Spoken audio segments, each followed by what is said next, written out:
derechos reconocidos por la Constitución en materia fiscal. Espero que se encuentren muy bien.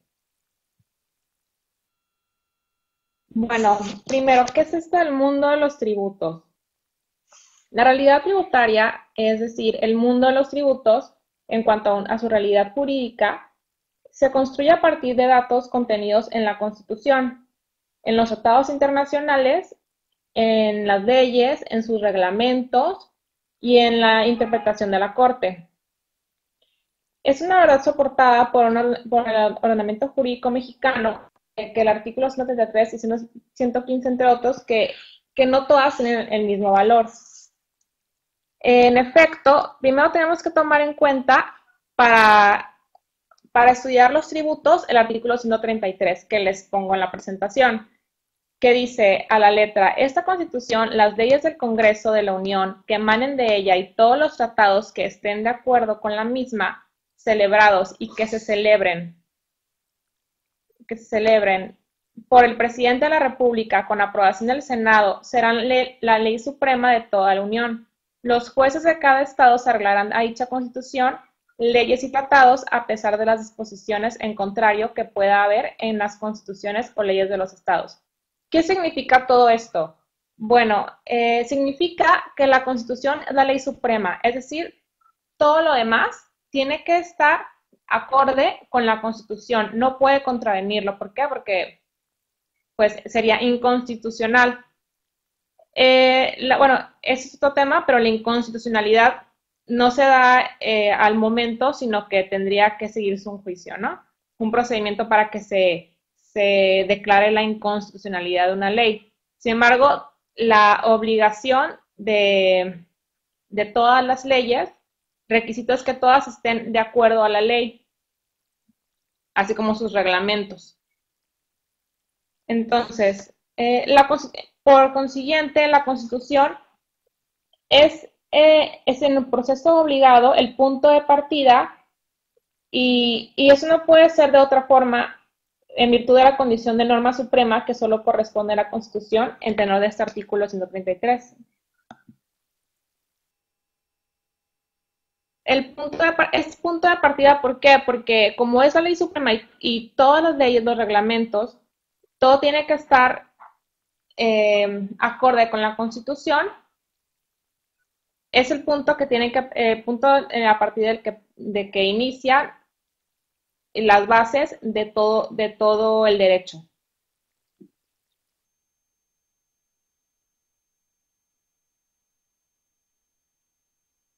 Las garantías de los procedimientos del Estado de Derecho cobran singular importancia en algunas materias en las que el riesgo de arbitrariedad estatal es mayor, como podría ser la tributaria, de la que el ente político depende para su existencia material. Es por consiguiente que la Constitución es la ley suprema y es la que trata de prevenir y evitar esas arbitrariedades, ya que en materia fiscal, como ustedes saben, al estar los gobernados en un estado distinto al de la autoridad, que la autoridad actúa con imperio, es muy fácil que la autoridad pueda actuar arbitrariamente y aprovechar de su poder, dejando en estado de indefensión a los gobernados. Por consiguiente, el punto de partida es la Constitución. La Constitución es, por tanto, la que determina en definitiva cómo han de ser los tributos, quién ha de crearlos, cómo han de surgir a la existencia, qué características deben tener, etc.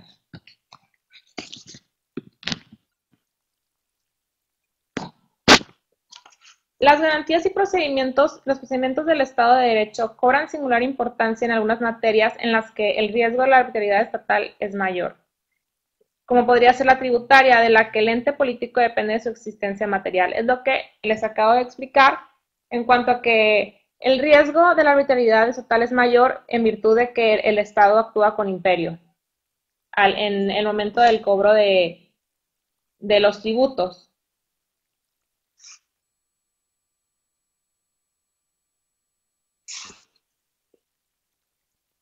Bueno, uno de los pilares fundamentales del derecho fiscal está constituido por el llamado principio constitucional. Algunos autores señalan que existe un principio constitucional, que es el que les vengo explicando, el que la Constitución es la ley suprema, que consiste en que en términos generales implica una sumisión a las características esenciales del orden jurídico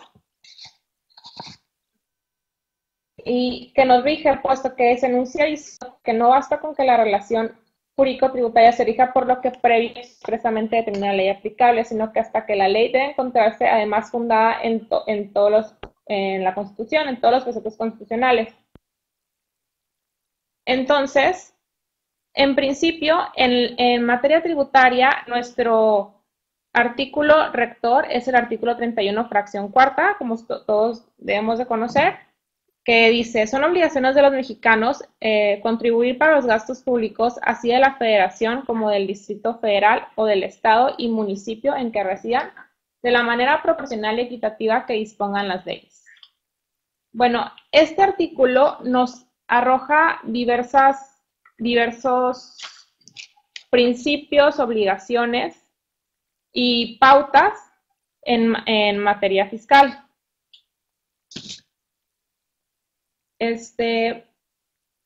Como les vengo explicando, la Constitución es la base donde se sientan todos los principios en los que tiene que regir el derecho. Es el control a priori que tenemos, que consiste en esos principios o bases de nuestro sistema jurídico previsto en la Constitución.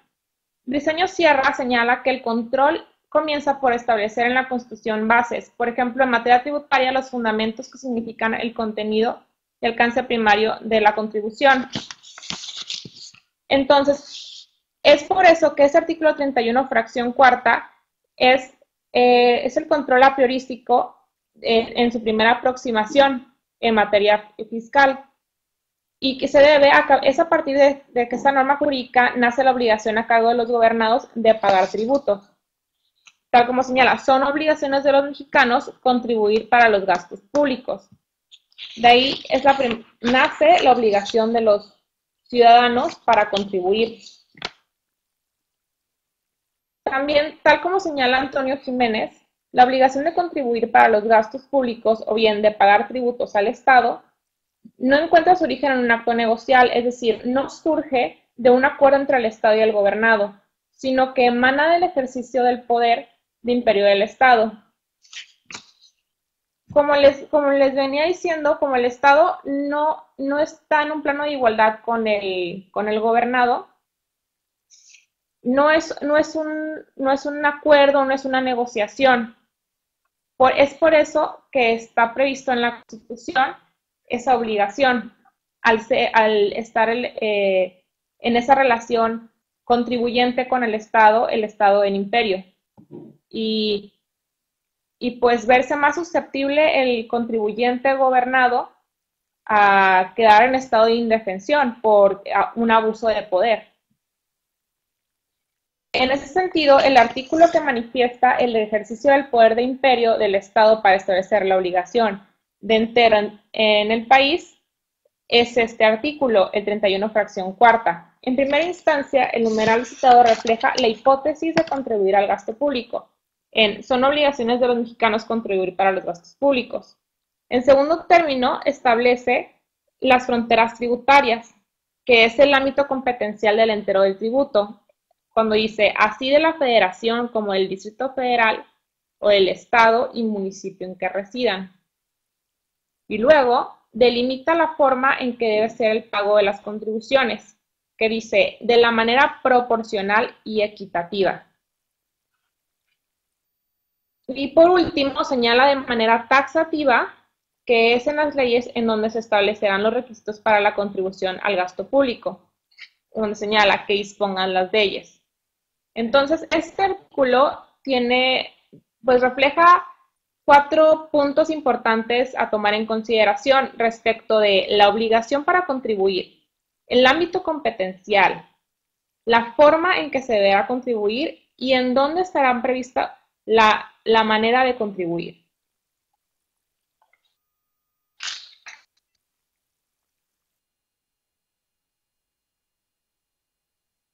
Bueno, también es importante notar que bueno, es a través de las leyes donde se define la forma en que se va a contribuir al gasto público y ahí se determinan las circunstancias para el entero de los tributos. Respecto de esto, la autora de un libro Derecho Fiscal, Sonia Venegas, señala que la contribución evidentemente es una obligación ex lege, o sea, que está en la ley. Porque la ley establece cuándo, cuánto y quién es el obligado del pago. O sea, las leyes, como ustedes bien saben, son las que señalan en específico la forma de pago de las contribuciones y quiénes son los sujetos obligados y cuál es el objeto del tributo. En el mismo contexto, Antonio Jiménez ha sostenido en su obra Lecciones de Derecho Tributario que solo mediante ley pueden establecer tributos, por tanto el legislador es quien primero debe hacer su tarea consistente en construir el sistema tributario. Sí, es el legislador el que a través de su potestad que le confiere el constituyente, el que genera las leyes tributarias.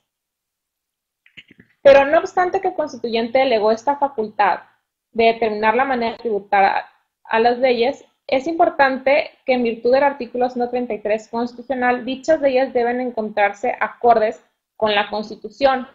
O sea, no porque se le haya conferido la facultad al Congreso de emitir leyes, significa que ellos pueden hacerlo de acuerdo a sus principios o bases, sino que tienen que seguir el control a priori que tenemos en el Estado jurídico mexicano, que es la base, nuestra base de la Constitución, o sea que todo tiene que estar acorde a la Constitución. Por consiguiente, tenemos que lo primero de nuestra ley suprema establece, en los Estados Unidos mexicanos, todas las personas gozarán de los derechos humanos reconocidos en esta Constitución y en los tratados internacionales de los que el Estado mexicano sea parte, así como de las garantías para su protección, cuyo ejercicio no podrá restringirse ni suspenderse, salvo en los casos y bajo las condiciones que esta Constitución establece. Asimismo, continúa señalando, las normas relativas a los derechos humanos se interpretarán de conformidad con esta Constitución y con los tratados internacionales de la materia, favoreciendo en todo tiempo a las personas la protección más amplia. Es decir, la Constitución mexicana es la ley suprema, lo que significa que todo cuerpo normativo debe de encontrarse de acuerdo a ella por ser la primera en jerarquía y por tanto no puede encontrarse sometida a otro cuerpo normativo.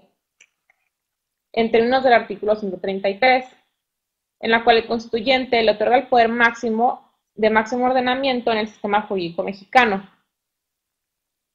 En razón de esto, los derechos se reconocen a través de la Constitución Federal, como bien podemos ver en el artículo primero. En los Estados Unidos mexicanos, todas las personas gozarán de los derechos humanos reconocidos en esta Constitución y en los tratados internacionales.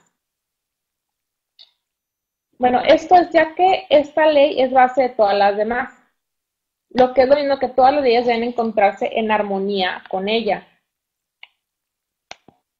Esto es que ahonda más que las leyes, es la suma de los factores reales del poder que rigen en el país en el momento de su vigencia. De ahí que sea el documento idóneo para su reconocimiento. Pues como podemos notar, la Constitución hace un reconocimiento. No señala que constituye los derechos, sino que ya está estableciendo que tenemos nosotros ya los derechos como seres humanos y esta solo los reconoce en papel.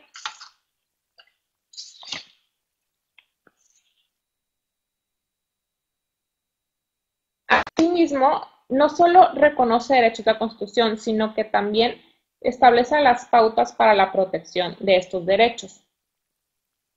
Y es por eso que este mismo ordenamiento, o sea, la Constitución, prevé mecanismos de control, los cuales el constituyente utiliza en ejercicio de la soberanía nacional con el fin de limitar los actos de las personas para que los derechos que tiene cada individuo en el Estado puedan ser ejercidos con plenitud.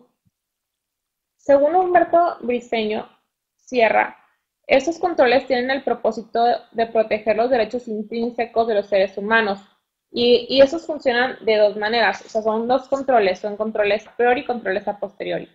En la Constitución tenemos los controles a priori, que son los que les vengo diciendo, que son los derechos humanos que nos reconoce la Constitución, que son las pautas, los principios en los que se basa todo nuestro sistema jurídico mexicano. Y los controles a posteriori, que es la forma en que se protegen estos derechos. Como primera aproximación del control a priorístico, tenemos que, de acuerdo a Briceño Sierra, este consiste en principios o fundamentos estáticos.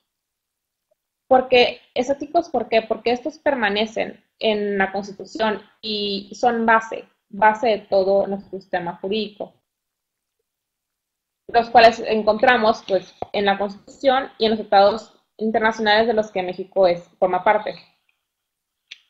Al respecto, hay un punto que el diseño Sierra señala muy interesante, que dice: en el sistema del Estado de Derecho, la invocación de principios tiene un primer momento a priorístico, el establecimiento de bases positivas, que suelen llamarse principios dogmáticos, porque representan las determinaciones indiscutibles, las puntualizaciones primarias inatacables, pero no inmodificables.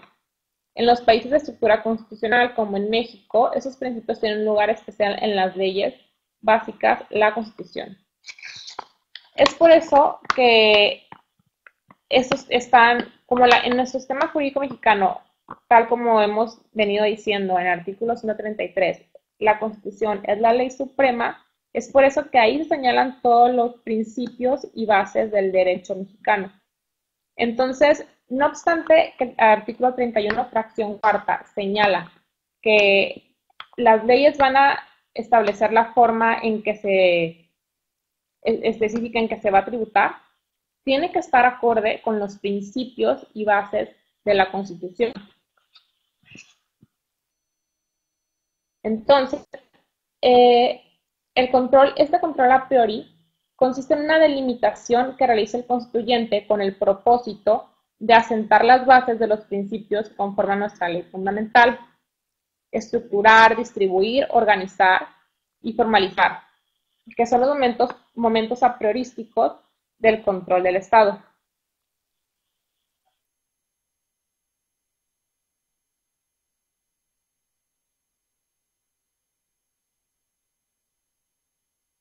Bueno, que este control tiene el fin de limitar los actos de las personas para que los derechos que tiene cada individuo en la población puedan ser ejercidos con plenitud, para proteger los derechos intrínsecos de los derechos humanos. Bueno, pero ¿qué es un principio? Un principio, según la Real Academia Española, es un primer instante del ser de algo. Es un punto que se considera como primero en una extensión o en una cosa, base, origen, razón fundamental sobre la cual se procede discurriendo en cualquier materia. Entonces, en pocas palabras, un principio es el punto de partida de algo. Es sinónimo de lo que les vengo explicando del control a priori, las bases fundamentales. Entonces, ¿cuáles son estas bases fundamentales? Las bases fundamentales que se desprenden del artículo 31, fracción cuarta, que es nuestra primera aproximación de principios en materia tributaria, son el principio de obligatoriedad, de generalidad, vinculación con el gasto público, de proporcionalidad y equidad, y principio de legalidad.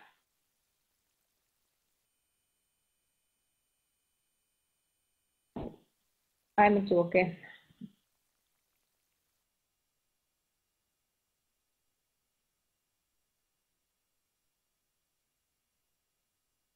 Ay, disculpa, me fui hasta el final. Bueno, el principio de obligatoriedad. Este se refiere a la vinculación con el gasto público y que es una obligación pública. Este principio, bueno, se especifica al principio del artículo 31, fracción cuarta, cuando señala que es obligación de los mexicanos contribuir al gasto público. Es una auténtica obligación pública de cuyo incumplimiento pueden derivarse severas consecuencias para los particulares, como que tengamos que pagar más, multas, recargos, etc. Todo gobierno exige el pago de impuestos para sostenerse. De ahí la razón de ser de las contribuciones. La obligación de contribuir se ve correspondida con la garantía de que el producto de la recaudación de los tributos ha de tener por destino el financiamiento de los gastos públicos. De que constitucionalmente el destino primario de los tributos sea el gasto público, no se sigue que no puedan ser los tributos, que no puedan los tributos servir para algo más. Los fines por los que sirven los tributos pueden calificarse como fiscales cuando se identifican con el uso del tributo para financiar el gasto público, a diferencia de los no fiscales, que se identifican con el uso de los tributos por parte del Estado como instrumentos de política económica, como cuando la economía no está bien, entonces hacen ciertos ajustes para que las personas compren más o compren menos, ahorren, para ayudar a la economía. Por ejemplo, si el Estado desea incrementar el ahorro interno o crear más fuentes de trabajo, además con el uso de los instrumentos no tributarios, también puede ser mediante estímulos fiscales, como bien sabemos. Entonces, el fin fiscal de la contribución es que es un producto para financiar el gasto público.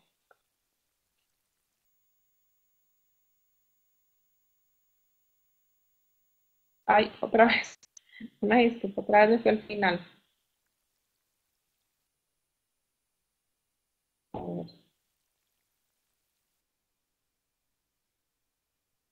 El principio de generalidad. Es un vínculo entre el surgimiento de la obligación tributaria respecto de todos los que se hallan en dicho supuesto. Como algunos autores dirían, una pluralidad innominada de sujetos. Bueno, este principio atiende a que, más bien, no significa que aplica a todos los contribuyentes, a todos los gobernados, sino que aplica a los que se encuentren en ese supuesto. El principio de generalidad porta un mandato para el legislador a efecto de que configure los supuestos de causación de los tributos a partir de hechos que sean reveladores de la capacidad contributiva, vinculando el surgimiento de la obligación tributaria respecto a todos los que se hallan en dicho supuesto. El principio de generalidad no entraña la exigencia de que los tributos para responder a ella deben afectar a todos los que integran la comunidad, sino que se realiza de la misma manera a como se hace respecto de la ley. Para ser general, una ley no necesariamente afecta o proyecta sus efectos respecto de todos los integrantes de México, sino que es respecto de ciertos grupos y personas que se encuentran en los supuestos que señala el dispositivo. Al hablar de generalidad en su acepción jurídica, tenemos por fuerza que formula una importante distinción entre este concepto y el de uniformidad, con el que indebidamente pero con gran frecuencia se confunden. Es importante tomar en cuenta que una ley es general cuando se aplica sin excepción a todas las personas que se coloquen en la hipótesis normativa establecida. Por eso se afirma que las leyes van dirigidas a una pluralidad innominada de sujetos, o sea, a todos los que realicen en algún momento los correspondientes supuestos normativos. Por ejemplo, pues eres sujeto del IVA si enajena. En cambio, una disposición es uniforme cuando debe aplicarse por igual y sin distinciones de ninguna especie a todas las personas colocadas bajo la potestad o jurisdicción de quien le emita. O sea, sería uniforme si fuera para todos, pero en generalidad se refiere a, a las personas que se encuentren en la hipótesis normativa, es decir, que se encuentren en ese, en ese supuesto que establece la ley. Y ese es el principio de generalidad.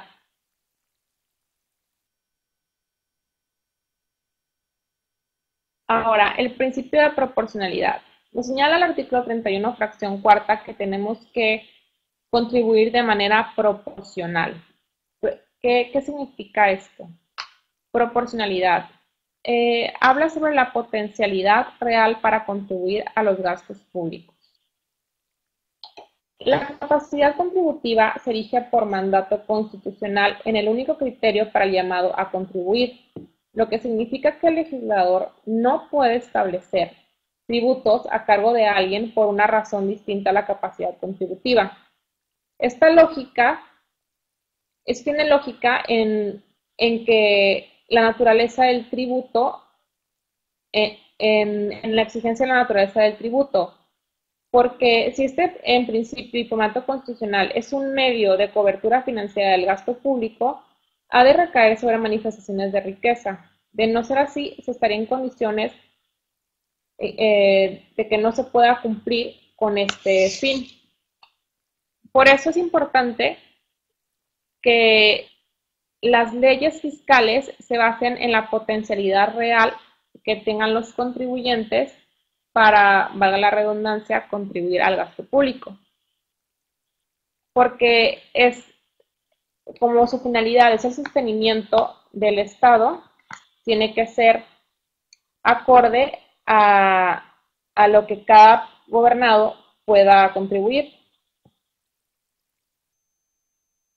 La Corte, el Pleno de la Corte ha establecido en jurisprudencia por reiteración en qué consiste el principio de proporcionalidad tributaria, en el que señala a la letra: capacidad contributiva consiste en la potencialidad real de contribuir a los gastos públicos.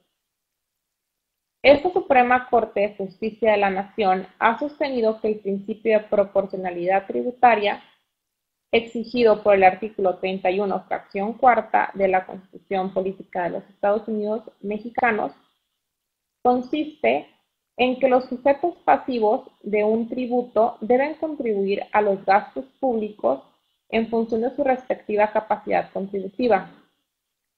O sea, cada quien va a contribuir de acuerdo a su capacidad contributiva, de acuerdo a lo que cada quien pueda aportar. Lo anterior significa que para que un gravamen sea proporcional, se requiere que el hecho imponible del tributo establecido por el Estado refleje una auténtica manifestación de capacidad económica del sujeto pasivo, entendida esta como la potencialidad real de contribuir a los gastos públicos.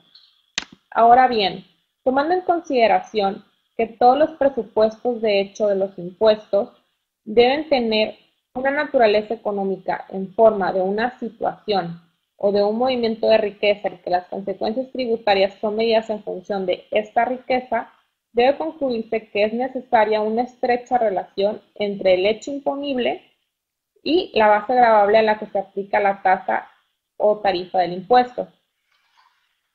Bueno, es por esto que se ganan algunos amparos, ya que algunas leyes son contrarias al principio de proporcionalidad tributaria, o sea, que no se basan en la potencialidad real de contribuir del contribuyente. Entonces, como por ejemplo las del 28 fracción 30, que este artículo es inconstitucional, como se ha planteado en los amparos, porque va en contra del principio de proporcionalidad tributaria. Asimismo, en otros asuntos siempre tenemos que fijarnos el contraste, no porque la ley lo establezca significa que es acorde a la Constitución. Siempre debemos hacer un análisis de la ley y verificar si el sujeto obligado estaría contribuyendo de acuerdo a su real capacidad contributiva, a su potencialidad real de contribuir a los gastos públicos.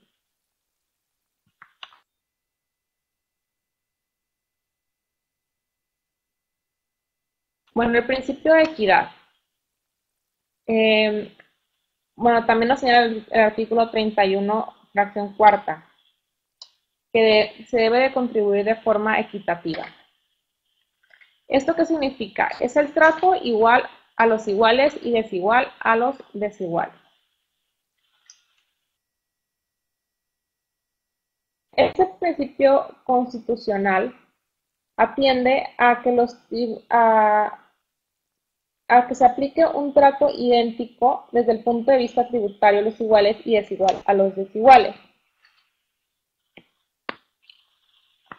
Esto es parecido al principio de generalidad, que se debe de dar un trato, pero al principio de equidad se asemeja, bueno, la Corte lo ha puesto como que es el principio también de igualdad, que son como sinónimos, dándole un trato igual a los que se encuentren en la misma situación y un trato desigual a los que se encuentren en esa situación desigual.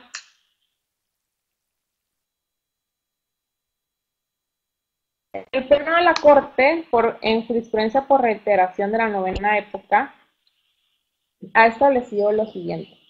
Equidad tributaria, sus elementos. El principio de equidad no implica la necesidad de que los sujetos se encuentren en todo momento y ante cualquier circunstancia en condiciones de absoluta igualdad, sino que, sin perjuicio del deber de los poderes públicos de procurar la igualdad real, dicho principio se refiere a la igualdad jurídica, es decir, al derecho de todos los gobernados de recibir el mismo trato que quienes se ubican en similar situación de hecho, porque la igualdad a que se refiere el artículo 31, fracción cuarta constitucional, lo es ante la ley y ante la aplicación de la ley. De lo anterior se derivan los siguientes elementos objetivos que permiten delimitar al principio de equidad tributaria. El primero, no toda desigualdad de trato por ley supone una violación al artículo 31, fracción cuarta, sino que dicha violación de la Constitución, sino que dicha violación se configura únicamente si aquella desigualdad produce distinción entre situaciones tributarias que pueden considerarse iguales sin que exista para ello una justificación objetiva y razonable. Es decir, para analizar si una ley cumple con el requisito de equidad o igualdad tributaria, tiene que pasar por este examen. En el inciso A, lo que señala es que no porque exista una desigualdad de ley, significa que esta desigualdad viola el artículo 31, fracción cuarta, sino que esta violación tiene que hacer una distinción entre situaciones tributarias que pueden considerarse iguales, pero que no exista una justificación objetiva y razonable. Tiene que ser, si no hay una justificación objetiva y razonable para esta distinción, no resulta suficiente. Por ejemplo, lo que últimamente han estado haciendo en las reformas, en las exposiciones de motivos, utilizan el principio de simetría fiscal.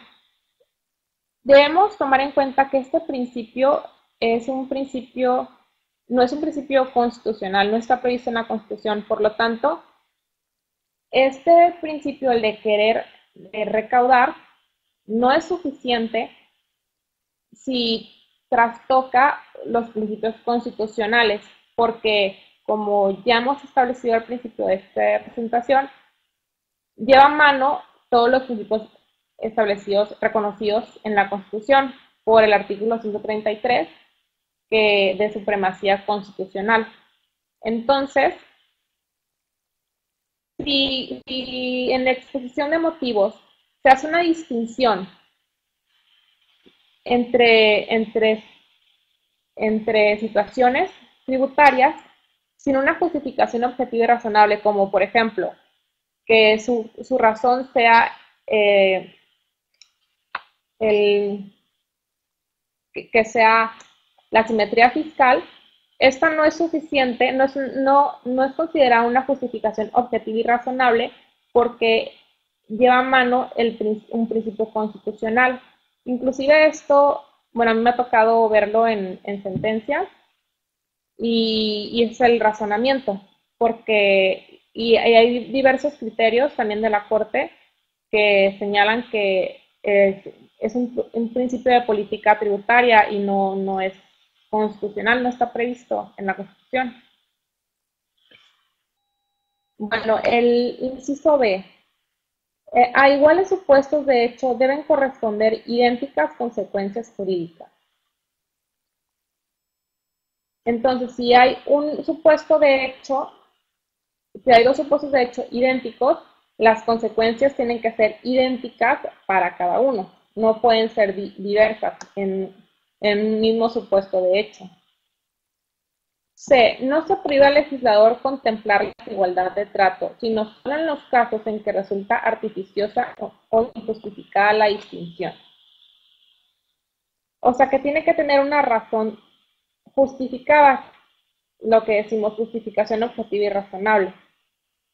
Y D, para que la diferenciación tributaria resulte acorde con las garantías de igualdad, las consecuencias jurídicas que resultan de la ley deben ser adecuadas y proporcionadas para conseguir el trato equitativo, de manera que la relación entre la medida adoptada y el resultado que produce y el fin pretendido por el legislador superen un juicio de equilibrio en sede constitucional. Esto en pocas palabras, ¿qué significa? Bueno, el principio de equidad tributaria nos establece que, bueno, esta interpretación de la Corte nos establece, excepto el principio de equidad tributaria, que sí se puede establecer un trato desigual, sin embargo, este trato tiene que ser justificado y tiene que ser justificado en la Constitución. Por lo tanto, si una ley establece un trato desigual, tenemos que verificar que ese trato, cuál es la razón de ser de esta ley y que esa razón esté basada en el control a priori, que es los principios y bases, en nuestro punto de partida de la Constitución. Entonces, si no se basa en la Constitución, significa que está contraviniendo algún derecho, lo cual es contrario al principio de equidad tributaria. Entonces, básicamente, este principio de equidad o igualdad tributaria se basa en que sea un trato igual a los iguales y desigual a los desiguales, y si no, que sea en base con una justificación objetiva y razonable, establecida en la Constitución. Bueno, el principio de legalidad. Como recordamos, en el artículo 31, fracción cuarta, al final nos dice, de la manera proporcional y equitativa que dispongan las leyes. Es decir, que todo tributo tiene que estar previsto en una ley. No puede, por ejemplo, estar en la miscelánea y no estar en la ley. No estás obligado en primera, porque pues la miscelánea no es una ley. Entonces, forzosamente tiene que estar previsto en la ley. Como una síntesis entonces de lo que hemos visto de los principios que surgen a partir del artículo 31, fracción cuarta, es que, bueno, nuestra obligación a contribuir estamos obligados a contribuir en un ámbito competencial que nos señala el artículo 31, fracción cuarta. Asimismo, que tiene que ser de forma proporcional y equitativa. Y tienen que pasar por esos, de forma proporcional y equitativa, tienen que pasar por esos exámenes que señala la Corte. Es decir, proporcional, que sea acorde a la verdadera capacidad, a la real potencialidad para contribuir del gobernado. Que no sea arbitrario. Y en equidad tributaria, esto que si hay una desigualdad de trato entre iguales o desiguales, que esta sea justificada de acuerdo a algún principio base establecido en la Constitución. Y que pues tiene que estar establecido en la ley. O sea que vamos a contribuir al gasto público de acuerdo a lo que establezcan nuestras leyes, pero que estas leyes tienen que estar en armonía con nuestra Constitución, con todos los principios que emanen de ella y de los tratados internacionales que México forma parte.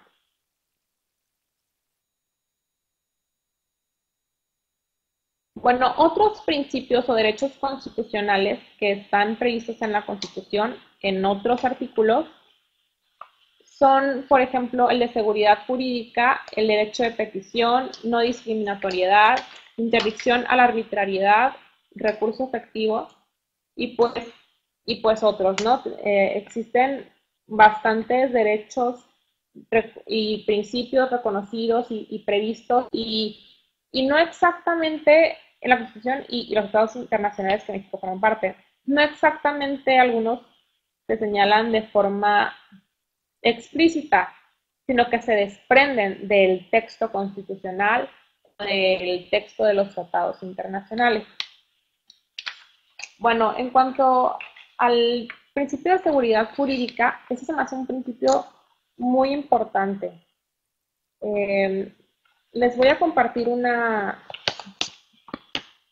jurisprudencia de la primera sala que explica qué es la seguridad jurídica en materia tributaria. Seguridad jurídica en materia tributaria, ¿en qué consiste? La primera sala de la Corte ha sostenido que el principio de seguridad jurídica consagrado en la Constitución General de la República es la base sobre la cual descansa el sistema jurídico mexicano, de manera tal que lo que tutela es que el gobernado jamás se encuentre en una situación de incertidumbre jurídica y, por tanto, en estado de indefensión. En ese sentido, el contenido esencial de dicho principio radica en saber a qué atenerse respecto a la regulación normativa prevista en la ley y la actuación de la autoridad. ¿Qué significa esto? El principio de seguridad jurídica en materia tributaria lo que hace es que establece, radica en saber a qué atenerse. ¿Quién? El gobernado. En cuanto a que lo que establezca la ley y en cuanto a la actuación de la autoridad, ya que la autoridad debe actuar de acuerdo a la ley y cuando actúa en contravención de la ley es una actuación arbitraria, lo cual deja en estado de indefensión al gobernado, porque en abuso de su poder, ya que participa con imperio y no en un plano de igualdad con el gobernado, es como puede verse este estado de indefensión.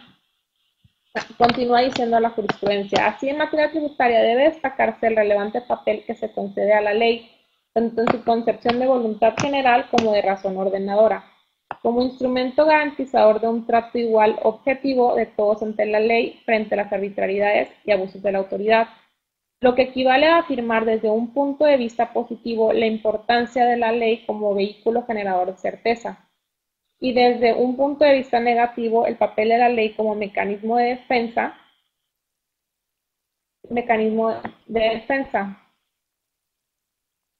Entonces, este principio lo que nos